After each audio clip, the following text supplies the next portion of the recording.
Aunty. నమస్తే తల్లి. ఇప్పుడు మనం ఆంధ్ర రాజకీయాల్లో చూసినట్లయితే వైసీపీ పార్టీకి చెందిన అంబటి రాంబాబు చంద్రబాబు నాయుడును ఏ రకంగా దూషిస్తున్నారో మనం వింటూనే ఉన్నాము. సో ఇదంతా ఎలా చూడొచ్చు అంటారు? ఒక ముఖ్యమంత్రి అని కూడా చూడకుండా ఈ విధంగా ఇంత నీచంగా బహిరంగంగా అలాంటి బూతులు మాట్లాడటం ఎంతవరకు కరెక్ట్ అంటారు? నీచంగా బహిరంగంగా అనే కన్నా ముందు ఇది ఒక రాజకీయ కుట్ర అంటే బాగుంటది. నీచం ఘోరం ఇవన్నీ అనే కన్నా వాళ్ళు బాగానే ఉంటారు, మధ్యలో తన్నుకొని మనం చేస్తాం.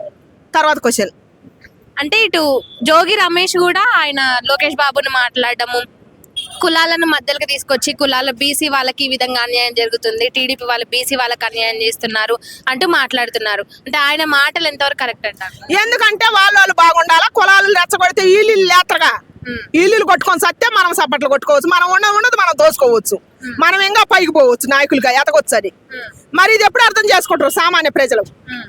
కులాలు మతాలు రెచ్చగొడుతుందంటే సామాన్య ప్రజలు మనమే కదా, మన కులాలే కదా. బీసీ ఎస్టీల నాకు కొన్ని పాదాలు పలకరాదు కానీ అంటే సామాన్యులు మనమే కదా. మరి రెచ్చగొట్టేది కులాల పేర్లు చెప్పి రెచ్చగొట్టేది ఎందుకు? మనం దనుకోవాలని. రాజకీయంగా వాళ్ళు బాగానే ఉంటారు, వాళ్ళేం చదవరు, వాళ్ళు బాగానే ఉంటారు.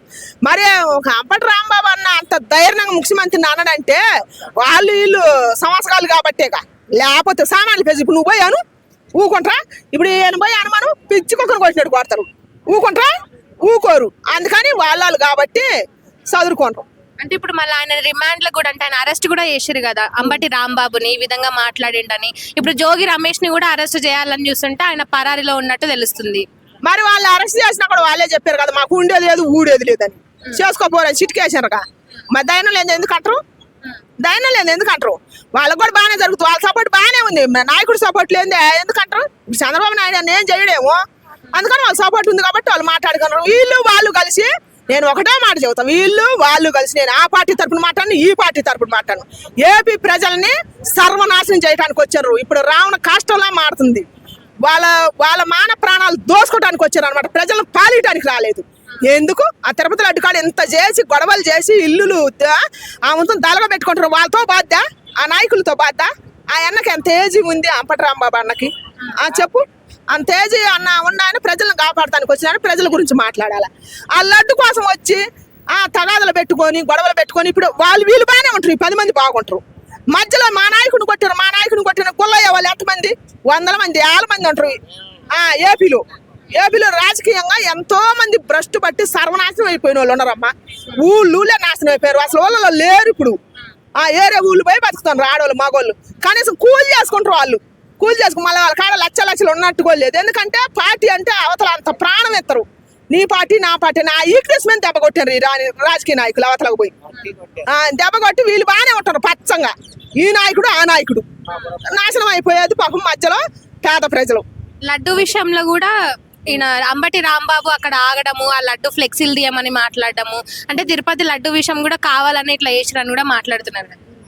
ఎవరు మళ్ళీ వీళ్ళిద్దరు ఇప్పుడు ఏం కూడా చేసింది అనుకోవచ్చు కదా. ఆయన కలిసి ఆ లడ్డు అని పెట్టి ఇప్పుడు ప్రజలకు చేయాల్సింది చేయకుండా ఉండాలనే నా క్వశ్చన్.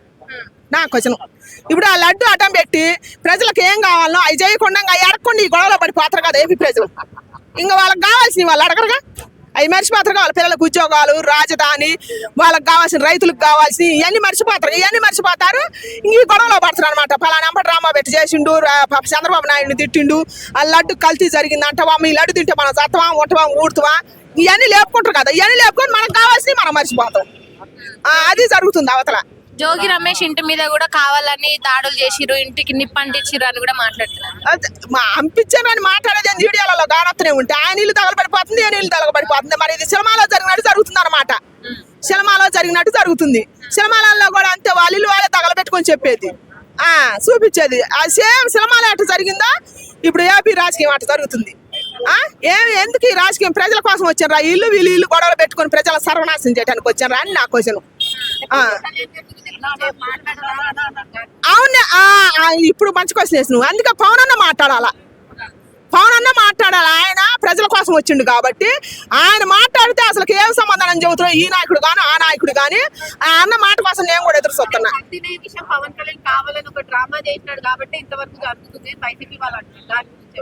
డ్రామా చేయలే, ఆయన మాట్లాడింది కరెక్టే.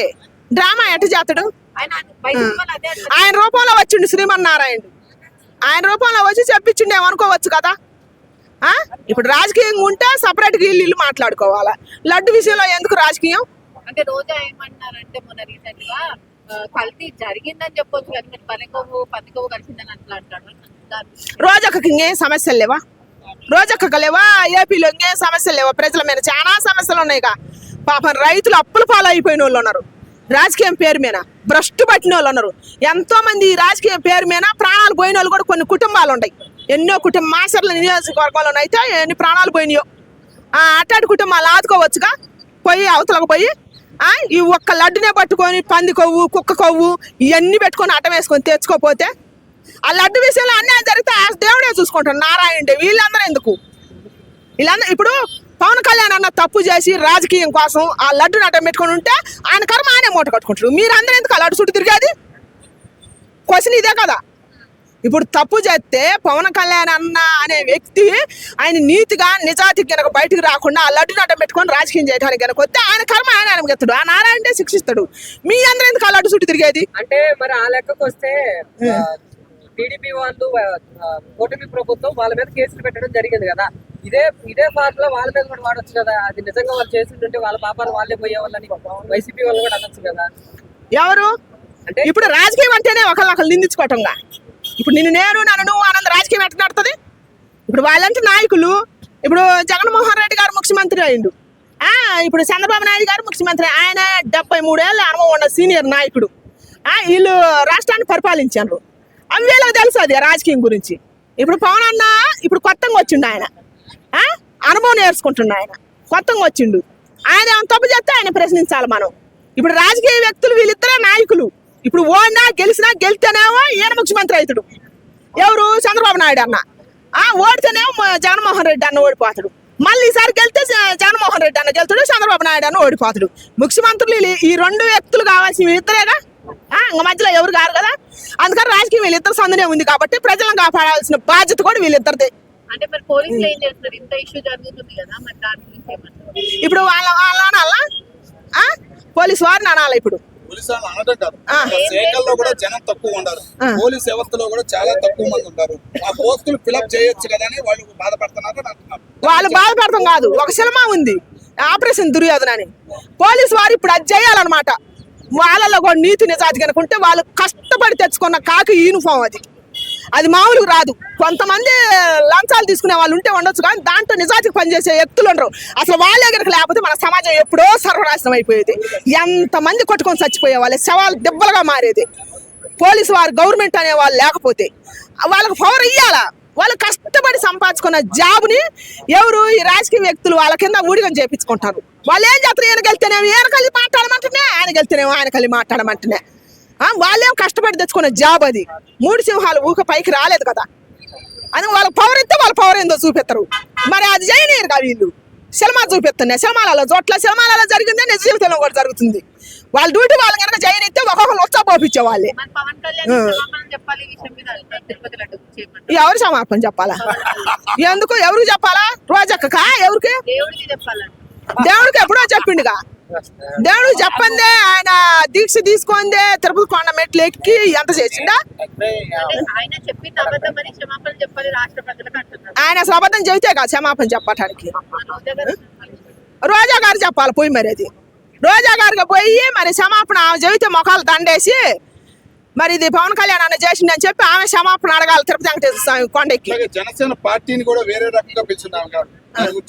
కామసేన అంటుంది ఆమె. కామసేన ఈ రకంగానైతే నేను ఆమెనే అంట. ఆమె ఏమిటికంటే ఆమె రాజకీయం కోసం మాట్లాడుతుంది, ఆమె ప్రజల కోసం మాట్లాడుతున్నా. రోజక్క ఇదివరకు బాగుంది. సినిమాలు తీసినప్పుడైనా, బతుకు జటకమని తీసినప్పుడైనా రాజకీయంలోకి పోయి బస్ట్ పట్టింది రోజక్క. ఏమిటికి? ఎందుకంటే జగనన్న కలిసి మాట్లాడుతుంది. జగనన్ని పైకి తీసుకొస్తానికి మాట్లాడతా. ఇది 100% నిజం. నేను అప్పుడు వైఎస్ఆర్ ఉన్నప్పుడు మేము వైఎస్ఆర్ ఇల్లులు వచ్చినాయి, ఆయన పోటీ వేసినాం, మేము అభిమానించినాం వైఎస్ఆర్ వాళ్ళ నాన్నగారిని. ఈయన కూడా అభిమానించినాం. కానీ వీళ్ళు కొంతమంది వచ్చారు ఆయన చుట్టూ. వీళ్ళు మాట్లాడే మాటలకు ఆయన కీర్తి పడిపోతుంది. ఆయనే ఆలోచించుకోవాలా. ఏమిటికి మాట్లాడుతుంది? ఆయన డబ్బులు ఏందేమో మాట్లాడుతుందా? డబ్బులు ఏంది అయితే అసలు మాట్లాడదు కదా. ఇప్పుడు మరి నేను డబ్బులు తీసుకోకుండా పవన్ అన్న కలిసి మాట్లాడుతున్నా. మరి అభిమానం కదా అది. ఎవరు కలిసి మాట్లాడాలన్నా కూడా అభిమానమేగా. మరి ఎవరి నుంచి ఒక రూపాయి ఆశ ఇట్లా మరి ఆ రూపాయి తీసుకోకుండా నడు రోడ్డు మీద ఎక్కి జగన్ అన్న కలిసి మాట్లాడమను రోజెక్క కానీ ఎవరన్నా కానీ పార్టీ తరఫున పార్టీ నాయకులు మరి అందుకే ఆయన చెబుతాను. టైంలో ఏమో చంద్రబాబు గారినే పొగుడుతా మాట్లాడారు. ఇప్పుడు ఈ పార్టీలోకి వచ్చేసరికి మళ్ళీ చంద్రబాబు నాయుడు గారు తిరుగుతా మాట్లాడుతున్నారు. అంటే పదవుల మీద వ్యామోహంతోనే వీళ్ళు మాట్లాడుతున్నారు. పదవి మీద కదా డబ్బు మీద ఆమోహంతో. డబ్బు అంటే బాగుంటుంది ఎందుకు పచ్చిగా ఒకటే మాట డబ్బు మీదే ఆమోహం అంతే. దాని గురించి అంత నీచానికైనా దిగజారుతున్నాం. వాళ్ళ గురించి మనం ఎంత తక్కువ మాట్లాడుకుంటే అంత మంచిది.